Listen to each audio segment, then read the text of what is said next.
Comicfreunde, ich begrüße Sie ganz herzlich hier heute im großen Kino auf der Frankfurter Buchmesse. Mein Name ist Wolfgang Strütz und ich bin im Rahmen des Themenschwerpunktes Faszination Comic für das Programm zuständig.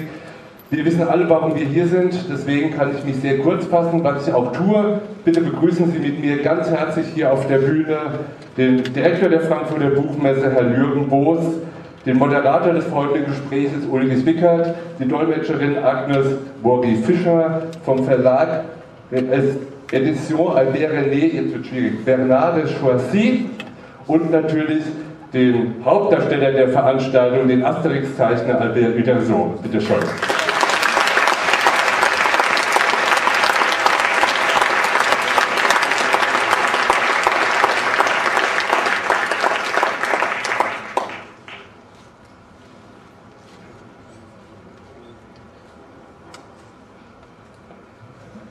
Ich werde es wie meine Vorredner halten. Ich will dem Vergnügen nicht im Wege stehen.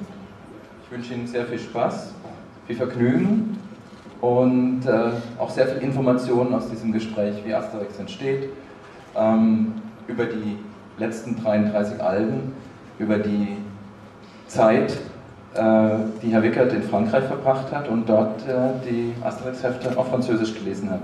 Viel Spaß!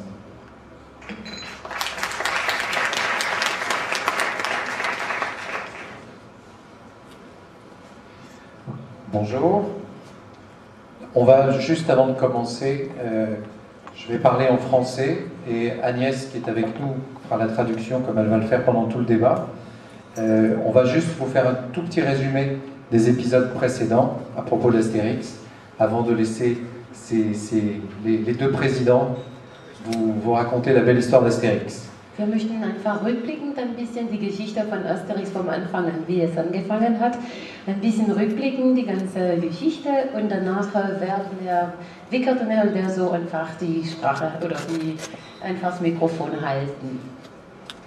Voilà, une toute petite information avant de commencer, compte tenu de la qualité de la réception du Book Fair, de la foire de Francfort, un titre absolument exceptionnel. Albert Uderzo change un tout petit peu son planning pour pouvoir faire quelques rapides signatures entre 18h et 18h30 sur le stand DAPA aujourd'hui. Wir möchten ankündigen, dass heute ausnahmsweise der Uderzo eine halbe Stunde an dem Stand von VGS EHAPA Verlag unterschreiben wird. Das wird um 18 Uhr stattfinden. Schrift vielleicht halbe Stunde, mehr nicht. Und das ist sehr selten, dass der Uderzo Unterschrift gibt. Ok.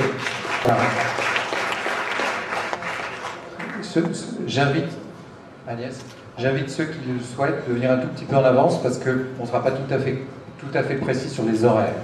L'horaire de départ sera 18h30 sur notre heure de départ. On va quitter le Book Fair à 18h30. Il faut peut-être que vous soyez là dès 17h30 sur le stand DAPA. Also diese Unterschrift wird um 17:30 Uhr stattfinden am Stand. Also bitte kommen Sie vielleicht ein bisschen früher, weil es wird viel los sein und wir hoffen, dass wir diese Zeit anhalten. Wir werden uns bemühen, um 17:30 Uhr pünktlich an dem Stand zu sein. Astérix, phénomène mondial, traduction aujourd'hui en 104 ou 105 langues, selon les débats, on n'arrive même pas à être d'accord nous-mêmes. Tout simplement parce qu'il y a quelques éditions pirates qu'en tant qu'éditeur, qu'on a répertoriées mais qu'on n'a pas inclus dans notre catalogue. Also das sind Asterix ein weltweites Phänomen. Wir haben 105 Sprachen oder Dialekte also als Übersetzung. Es gibt Piratenübersetzungen, deshalb sind wir nicht ganz einig, ob 105 oder ein bisschen mehr sind. Wir wissen, dass sowas gibt, Piratenausgaben, aber so für uns das offizielle Zahl ist 105. Et les deux dernières traductions, c'est des dialectes qu'on découvre au fur et à mesure. Le Mirandais au Portugal. Also die zwei letzten Übersetzungen sind zwei ungewöhnliche, also das sind Dialekten. Der eine stammt aus Portugal, Mirandais. Voilà, le Mirandais a été une première édition, il y a 6000 personnes qui parlent mirandais au Portugal. Also 6000 Personen in Portugal sprechen Mirandes. Et le premier album d'Astérix en mirandais est déjà en rupture, alors qu'ils en avaient fait 2000. Aha, 2000, die erste Auflage lag bei 2000 und die erste Auflage ist schon vergriffen. Et la deuxième, le dernier dialecte, c'est celui d'Helsinki, le Stadiski, qui vient d'être traduit. Also der letzte Dialekt war die Slavki oder aus Helsinki, auch ein Dialekt. 320 millions d'albums vendus depuis 45 ans, bientôt 46. L'anniversaire d'Astérix, c'est le 29 octobre. Also dann 320 Millionen verkaufte Bände seit 4 und 29 octobre. am 29. Oktober wird Astérix 46 Jahre alt. Voilà, comme vous voyez les chiffres, aujourd'hui, la France et l'Allemagne font la course pour Astérix, puisque en France, on a à ce jour vendu 100 millions d'albums, quand en Allemagne, 100 millions d'albums d'Astérix ont été vendus depuis l'origine. Man kann auch sehen, dass Frankreich und Deutschland fast gleich verkauft haben. Das ist so ein kleines Rennen zwischen den beiden Ländern, zwischen 110 Millionen für Frankreich und 100 Millionen in Deutschland. Alors Astérix, c'est aussi des succès au cinéma. 2 films live récemment, en 1999 et en 2002, avec des scores exceptionnels sur toute l'Europe, avec le premier qui a en Europe légèrement devancé le second, 24 millions et 23 millions pour Mission Cléopâtre, sorti en 2002. Also Asterix ist auch auf dem Leinwand zu sehen. Es gab 2 Live-Filme. Wie Sie wissen, der erste Film hat ein bisschen mehr Erfolg bekommen mit 24 Millionen Eintrittskarten und der Film Nummer 2 mit 23 Millionen Eintrittskarten ein bisschen weniger. Voilà, un prochain film live en préparation et on vous réserve une petite surprise pour vous en Allemagne. Aha. Ein dritter Film für Asterix bei den Olympischen Spielen im Januar 2008 und für Deutschland wird eine kleine Überraschung geben. Voilà, et pour l'année prochaine, un superbe nouveau 8e film d'animation qui va s'appeler Astérix et les Vikings. Aha. Nächstes Jahr wird ein Zeichentrick Asterix und die Wikinger erscheinen.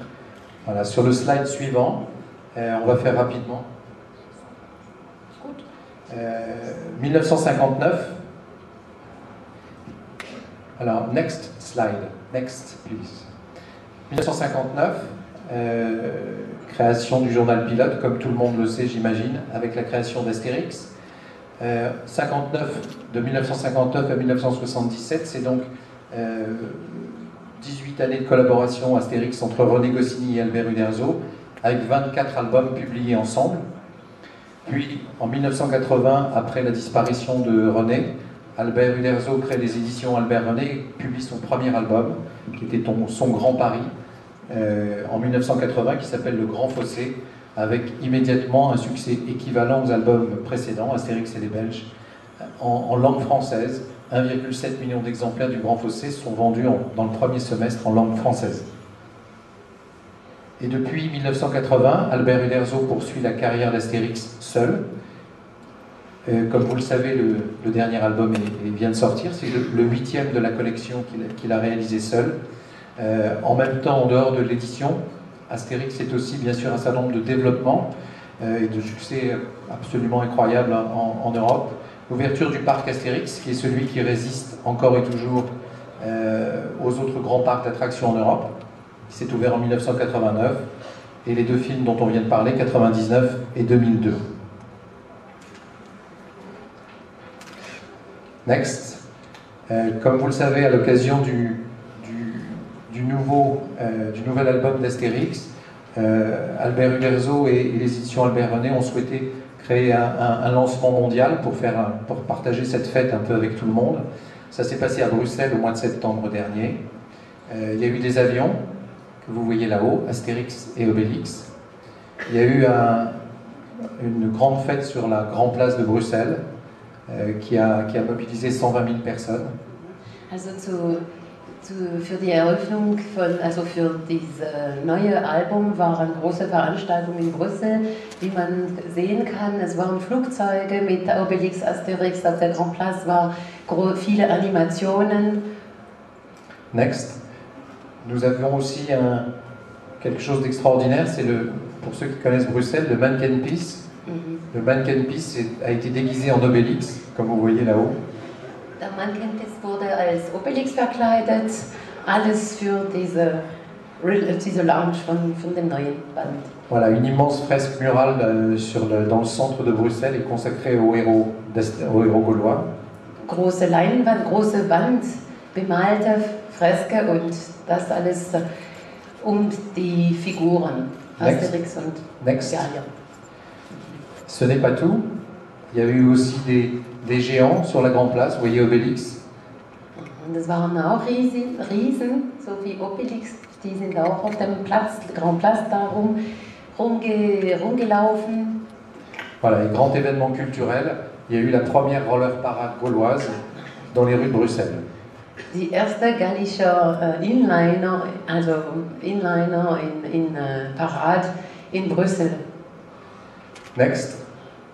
Et le ciel lui tombe sur la tête. Le nouvel album d'Astérix est sorti il y a exactement une semaine, le 14 octobre, dans toute l'Europe, dans 27 pays au total. Also in 27 Ländern ist der letzte Band seit einer Woche auf dem Markt. Voilà, mis en place à 8 millions d'exemplaires un peu partout dans le monde. Et les premières informations sont extraordinaires, c'est-à-dire que la moitié, en une semaine, déjà la moitié des mises en place sont parties, se sont arrachées, envolées partout dans le monde. Also 8 Millionen Alben wurden gedruckt und jetzt nach einer Woche die Hälfte dieser ersten Auflage wurde verkauft.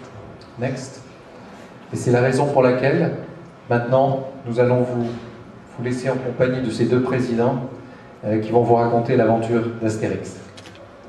Jetzt möchten wir einfach den Herrn Wickert und Herrn Uderso das Wort lassen und dann, damit wir noch mehr über den kleinen Gallier einfach erfahren. Weil es so dunkel ist, wollte ich jetzt eigentlich sagen, guten Abend, meine Damen und Herren. Ich will zuerst ein paar Worte zu Asterix und dem Phänomen sagen. Ich selber habe den ersten Asterix natürlich 1961 gelesen und habe alle Asterixe gelesen, bin ein großer Fan davon. Eine Zeit lang, als ich in Paris lebte und meine Tochter dort in eine französische Schule ging, haben meine Tochter und ich immer darum gestritten, wer ihn zuerst lesen darf. Das Praktische war, sie ging in die Schule und ich konnte morgens das Heft kaufen und es schon lesen. Wie stark Asterix und als Phänomen sich inzwischen schon durchgesetzt hat, habe ich gemerkt, als ich wann war das denn? Vorgestern in der Süddeutschen Zeitung einen Bericht las über ein absolut ernsthaftes Phänomen, nämlich die Eröffnung des Bundestages.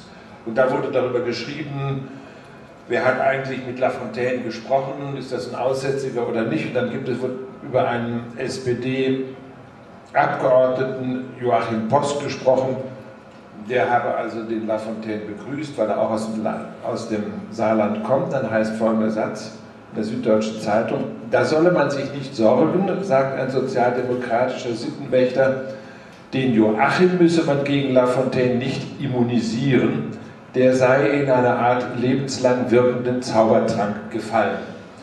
Weiß jeder sofort, was gemeint ist. Das zeigt aber, dass die Begriffe, die aus Asterix stammen, bei uns als Bildern schon vorhanden sind und man genau weiß, was ist eigentlich damit gemeint. In Frankreich wird Asterix so ernst genommen, dass sich sogar die Wissenschaftler damit auseinandersetzen. Es hat in der französischen Nationalversammlung einmal eine Diskussion gegeben über eine andere Figur, die wir sehr gut kennen aus dem französischsprachigen Raum, nämlich Tintin. Aber der renommierte Historiker Emmanuel Leroy-Ladurie, sehr bekannter Mann in Frankreich, schrieb eine fast, würde ich sagen, ernsthafte Analyse über Tintin und dann Asterix und meint, ich zitiere ihn: Ich will zugeben, dass ich trotz meiner Bewunderung für Tintin die Abenteuer von Asterix vorziehe. Ich genieße dabei die Idee des gallischen Dorfes, das isoliert ist, allein, schikaniert von allen Städten und Provinzen. Dieses einfache Muster hat mich einst sehr inspiriert als ich über das katharische Dorf Montaillou schrieb, das auch allein gegen alle stand. Tintin, so schreibt der Historiker, sei spielerischer Gesprächsstoff mit seinen Kindern gewesen. Aber Asterix, so zitiere ich ihn, beeinflusste mich mehr in meinem Beruf als Geschichtswissenschaftler, der für die Welt der Erwachsenen arbeitet. Und mit der gleichen humoristischen Ernsthaftigkeit, mit der Tintin analysiert wurde, machte sich Frankreich Gedanken über Asterix, dessen Abenteuer als Spielfilm in die Kinos kam. In Frankreich, so möchte ich sagen, spielen die Verrückten, also die Narren und die berufsmäßigen Spaßmacher eine soziale Rolle, die sehr wichtig ist, weil Humor befreiend wirkt. Und wenig ist für einen freiheitsliebenden Franzosen grässlicher als die Vorstellung, dass alle Franzosen gleich seien. Und da dient Asterix als das ideale Vorbild. Der unerschrockene Gallier wedelt nicht mit dem erhobenen Zeigefinger, sondern wehrt sich mit seinem ständigen Lachen gegen Veränderungen, die ihm aufgezwungen werden. Asterix verkörpert das Idealbild, dass sich die Gallier von sich selbst machen. Jeder steht für sich. Und doch sind sie nach außen hin alle für alle eins. Es ist kein Zufall, dass jeder Asterix-Band mit einem großen Festessen des ganzen Dorfes an einer langen Tafel endet. Nur, Sie wissen es, der krächzende Barde liegt geknebelt unter dem Baum. Allerdings ausnahmsweise diesmal in diesem Asterix-Heft nicht. Der kleine Gallier mit seinem großen Schnauzer ist so bedeutend, dass Tageszeitungen ihm ganze Seiten widmen und Wissenschaftler an Universitäten ernsthafte Untersuchungen anstellen. Die Pariser Tageszeitung Le Figaro schrieb: Frankreich, das ist nicht die Rechte. Frankreich, das ist nicht die Linke. Und denn Asterix ist weder links noch rechts. Er überbrückt den großen Graben, Sie kennen das Buch, zwischen den vermeintlichen gesellschaftlichen Spaltungen. Und im Wörterbuch der Mythen wird Asterix sogar zum ideologischen Sprachrohr der 5. Republik ernannt. Die Gallier im Dienst de Gaulles, dem Gründer der 5. Republik, ärgern die Großmächte mit ihrem Zaubertrank, der mit der Force de Frappe, der kleinen französischen Atomstreitmacht, verglichen wird. In den bei allen Abenteuern wiederkehrenden Piraten, auch diesmal leider nur in einem Bild, das war mir ein bisschen zu kurz, weil ich die Abenteuer wunderbar finde und auch die Dialoge zwischen diesen Piraten. Also in deren Abenteuern hat die Wissenschaftlerin Nelly Feuerhahn die Identität des Bösen entdeckt. Also Sie sehen, wie ernst man das nimmt. Doch Asterix gelingt es immer wieder, die Piraten und damit das Böse auf eine komische Art und Weise zu besiegen. Und das dadurch gelöste Lachen befreit die Zukunft, meint die Forscherin. Und die scheinbar kindischen Asterix-Bände, die wir Erwachsenen so gerne lesen, bestehen aus unzähligen bildlichen, aber auch aus verbalen Anspielungen auf Zitate aus der französischen Kultur. Deswegen empfehle ich eigentlich allen Asterix auf Französisch zu lernen, und wenn Sie das nicht können, zu lesen, und wenn Sie kein Französisch können, dann müssen Sie es lernen, um Asterix noch besser zu verstehen. Als Asterix sich zum Beispiel als Legionär verdingt, begegnet ihm auf der Überfahrt nach Afrika das Floß der Medusa. Und das kennt in Frankreich eigentlich jedes Kind, denn es ist nichts anderes als eine Parodie des berühmten Bildes von Jericho. Und wer die Zitate dann erkennt, der vergnügt sich besonders. Und gerade die Befriedigung, noch einmal der Falle des Unwissens entwischt zu sein, so meint eine andere Professorin, Judith Kaufmann, lasse dann den Leser seine kulturelle Überlegenheit genießen und daraus entstehe eine Komplizenschaft mit den Autoren. Und so gelingt es den Franzosen, in ihren Comicfiguren den ganzen Ernst der französischen Identität zu entdecken und darüber auch noch zu schmunzeln, immer über sich selbst. Also Sie sehen, es ist eine ganz ernsthafte Geschichte, was wir mit Asterix erleben, seitdem es ihn gibt. Aber wir wollen jetzt vielleicht das Ernsthafte wirklich verlassen und Herrn Uderzo ein bisschen befragen zu Asterix. Vielleicht enden wir mit dem neuen Band und fangen mit der Frage an, wie er überhaupt auf die Idee gekommen ist, dieses kleine Dorf auszusuchen, das da irgendwo in einer Gegend liegt, die wir heute Bretagne nennen würden.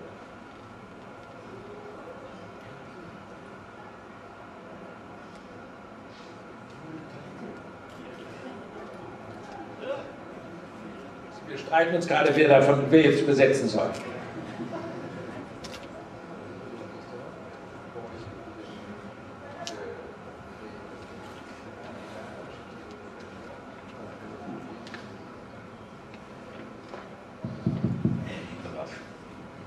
Bien, la création d'Astérix est une aventure que nous avons connue avec mon ami René Goscinny dans une période où nous étions des petits éditeurs, tout petits. Nous étions 3, parce que nous voulions trouver une indépendance, fatigués que nous étions par les éditeurs qui nous demandaient toujours de faire des sous-Tintin. Et un jour, un monsieur est venu nous rencontrer, François Cloteau, c'est son nom, qui nous a dit, voilà, c'est votre métier, je vais vous demander de me créer un nouveau journal pour les jeunes, parce que j'ai des enfants et qui sont nourris de culture américaine par la bande dessinée, et je voudrais que vous fassiez un journal pour les jeunes français, avec des personnages issus de notre culture. Peut-être déjà pas vu. Doch, also, ja, jetzt. Also das hat so angefangen. Wir waren ganz kleiner Verleger. Wir waren eigentlich am Anfang zu dritt. Und wir haben unseren eigenen Verlag gegründet, weil alle anderen Verlage erwarten von uns, dass wir Tintin so zeichnen. Und das wollten wir einfach nicht so ähnlich wie Tintin machen.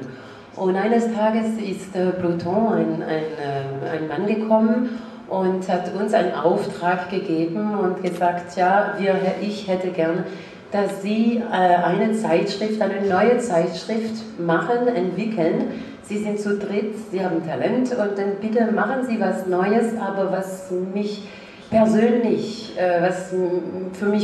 wichtig ist, dass es muss die Jugend ansprechen.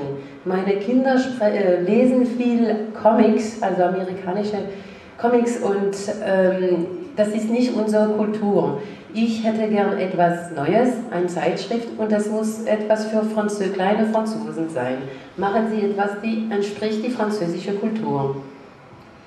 Et donc, nous sommes partis forcément dans les recherches que nous avions encore en nous, dans notre esprit, à savoir les premières leçons de notre histoire de France, qui commencent toujours par nos ancêtres les Gaulois. Et nous avons créé tout de suite les personnages. Je dis bien en un quart d'heure, la création des personnages était faite. Goscinny avait eu l'idée de sortir tous les noms qui se terminent en Rix, parce que le grand personnage de notre histoire de France, c'est Vercingétorix, et les noms des romans en us, bien sûr, parce que c'est connu. Et voilà, donc nous avons été très rapides, d'abord pour une raison très simple, c'est que nous étions très près de la sortie du premier numéro du journal, qui est sorti le 29 octobre 1959, et donc ça va faire 46 ans maintenant. Et si nous avions su la portée et l'importance que le personnage prendrait, c'est pas un quart d'heure que nous aurions pris 3 mois. Also das hat so angefangen, dass wir haben dann einfach uns überlegt, wie war das nochmal mit unserer Geschichte? Und wir haben so angefangen, unser Ahnen die Gallier. Und so, das war eigentlich der Anfang. Und ohne zu lügen haben ich und Goscinny innerhalb von 15 Minuten die Hauptfiguren wickeln. Und der Herr Goscinny hat gleich die Idee gehabt, die Namen mit Rix zu enden, weil dann die Hauptfigur von dieser gallischen Zeit, das war natürlich der Vercingetorix. Und dann daher kam alle diese Erfindung, alle Namen von unseren Hauptfiguren müssen mit Rix oder X enden. Das hat, und wir waren auch unter Zeitdruck. Also wir hatten nur ein paar Wochen, ein paar Monate, um diese erste Geschichte zu veröffentlichen. Das war im Jahre 1956, das war im Oktober, 29. Oktober. Das heißt, dieses Jahr wird Asterix 46 Jahre alt. Wenn wir jetzt gewusst hätten, vom Anfang an, wie berühmt dieser kleine Gallier sein wird, hätten wir ganz bestimmt nicht innerhalb von 15 Minuten die ganze Figur entwickelt, sondern wir hätten wahrscheinlich 3 Monate gebraucht.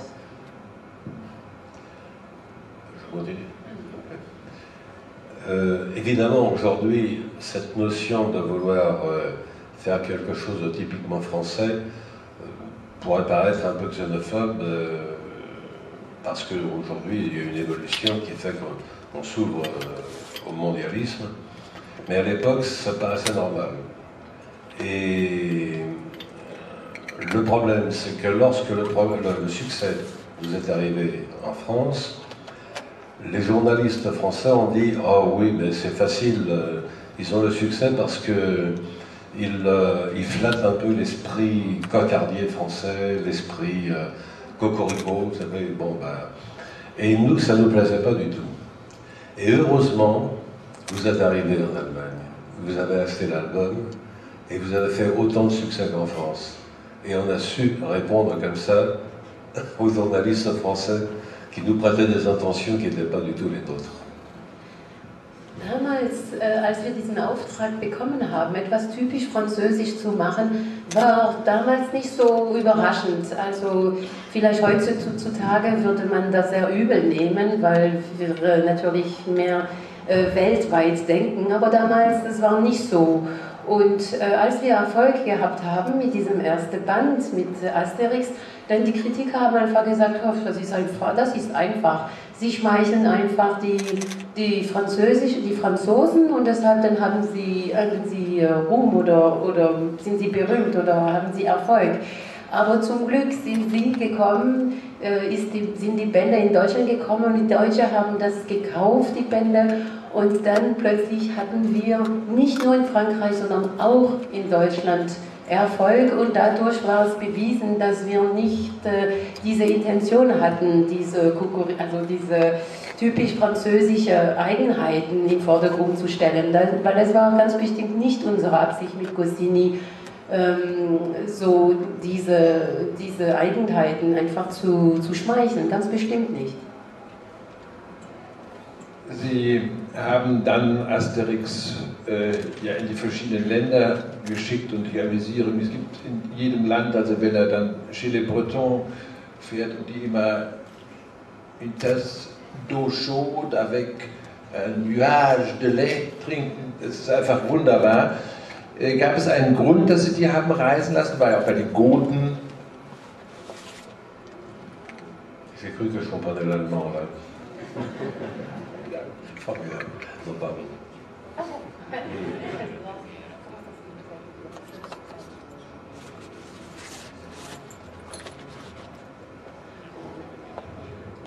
Oui, on a trouvé amusant, si vous voulez, de faire voyager nos personnages, et c'est ce qui a fait d'ailleurs que nos personnages sont en Bretagne. Pourquoi la Bretagne?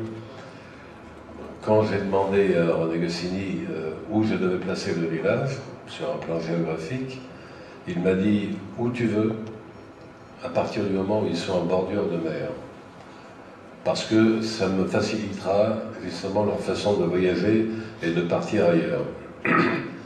Comme je ne connaissais en France que la Bretagne, je suis venu en Bretagne. C'est tout simple. So, das war von Anfang an so gedacht, dass unsere kleinen Figurchen einfach um die Welt reisen. Als er wieder so gefragt hat, wo sollte ich einfach dieses Dorf einfach zeichnen.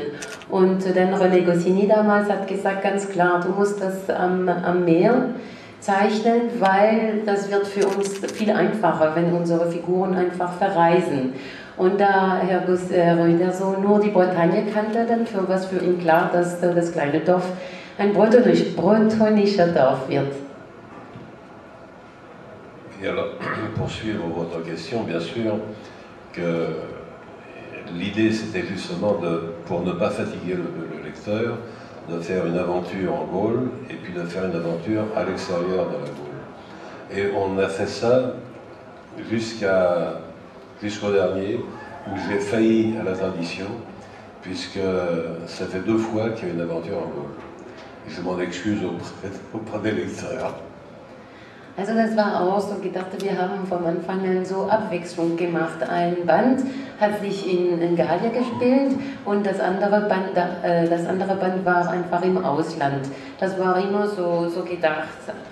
Bloß bei den letzten Bändern möchte ich mich auch dabei vielleicht entschuldigen bei der Leserschaft, war Asterix einfach zweimal hintereinander, ist er in Gallien geblieben.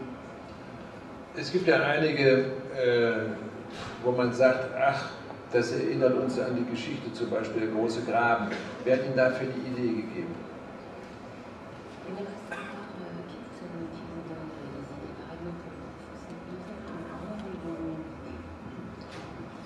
Alors, Le Grand Fossé, c'est le premier album que j'ai fait malheureusement seul, après le décès de mon malheureux compagnon de voyage, René Goscinny.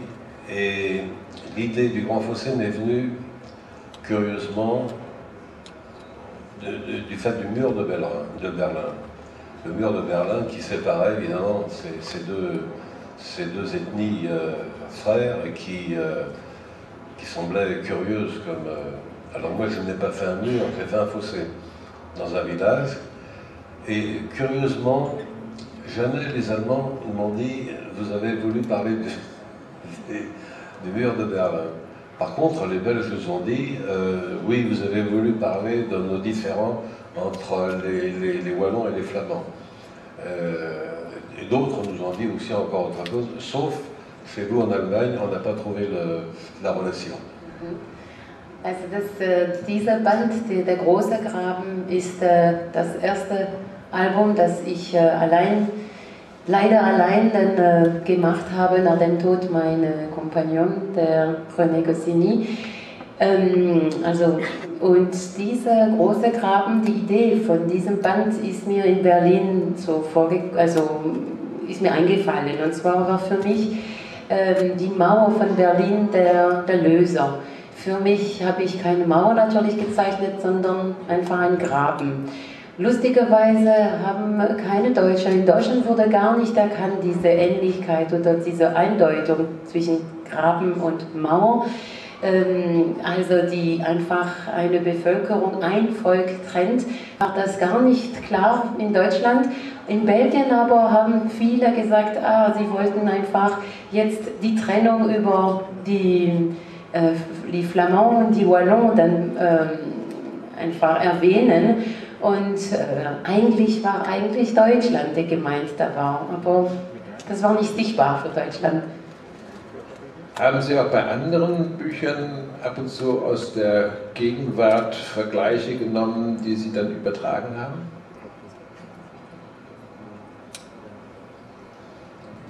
Vous savez, tout nous inspire. On essaie de trouver des idées là où ça peut nous arriver. L'histoire, la vie j'allais dire des Français, non, la vie de Monsieur Tout-le-Monde. Je dis ça parce que, bon escient, parce que, curieusement, alors qu'on disait que le personnage était fait uniquement pour la France, le succès que le personnage a rencontré partout ailleurs prouve que tout le monde se ressemble. Tout le monde a les mêmes problèmes. J'entends par là que, finalement, Astérix, je crois, donner un peu la raison du succès, je crois. C'est que c'est un exutoire, c'est-à-dire c'est quelque chose qui nous venge un petit peu de tout ce que l'on a au-dessus de nous. Moi, par exemple, c'est le percepteur, les impôts. Si je pouvais donner un gros coup de poing au percepteur comme fait Astérix, je serais le plus heureux des hommes. Et je pense que tout le monde se trouve dans cette situation et Astérix représente exactement leur sensation, mais lui, il a la possibilité de se venger. Also die Inspiration, für uns ist alles da. Also wir gucken, wie wir leben, die Inspiration nehmen wir vom Alltag. Aber vielleicht war es ein Grund, sagt der so, warum der Band oder die Reihe so erfolgreich war, ist das irgendwie Asterix ist der Mittel oder den Weg, wo man sich vielleicht rächen kann. Jeder findet sich durch ihn immer wieder. Wie der so sagt, er würde so gern also sich gegen seine, wie sagt man denn jetzt, bei Steuer... Ja, den Steuereintreiber, den würde er gerne verprügeln. Genau, und dann würde er einfach diese Gewalt, so wie der Asterix dann immer loslässt, würde er auch dagegen einfach auch loslassen, würde ihm so gut tun. Und er denkt auch, dass jeder von uns ein bisschen diesen Wut hat in sich und es ist die Möglichkeit, so einen kleinen Gallier einfach loszulassen. Bei dem jetzigen neuen Band erleben wir etwas sehr Philosophisches, nämlich eigentlich die Zeitreise von Leuten, die heute leben oder noch sogar weiter später leben, die zurückkommen in die Zeit der Gallier und der alten Römer. Und dort sehen wir aber auch einen Widerspruch der Kulturen, dass die alte gallische Kultur, die ja ihre Ausgangsbasis gewesen ist zum Schreiben, gegen die amerikanische Kultur. Je dis que ici vous avez dans votre nouveau album trouvé presque une formule philosophique parce qu'il y a un voyage dans le temps. C'est-à-dire les gens qui vivent ici ou même dans les années qui vont venir sont retournés dans le temps des Gaulois.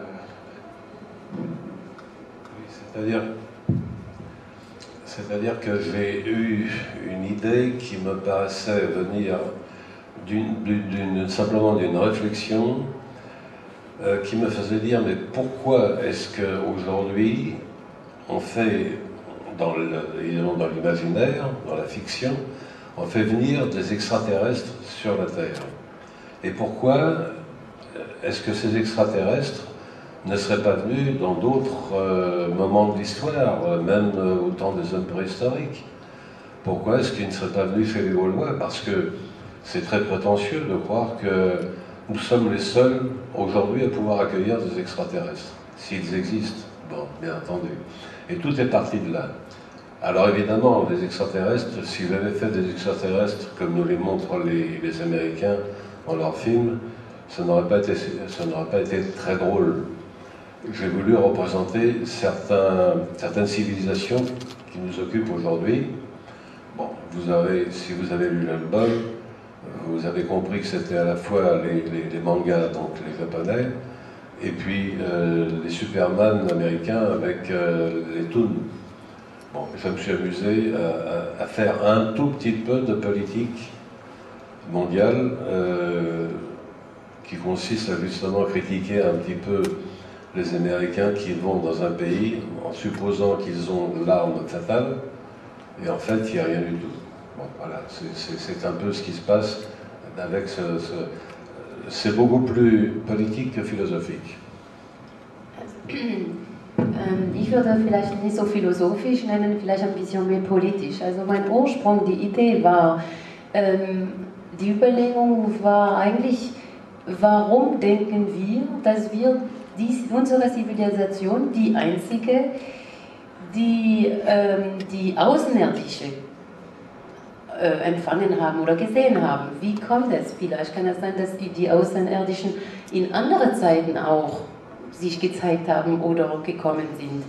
Vielleicht sind sie im Mittelalter, vielleicht sind sie sogar in der gallischen Zeit. Warum nicht? Warum denken wir, dass wir die Einzigen sind, die glauben, die gesehen haben? Das war die erste Idee. Und dann kam, die zweite Idee war, denn die Invasion von zwei Kulturen, also einerseits die Japaner, dann durch die Mangas und die amerikanische Kultur durch die Comics.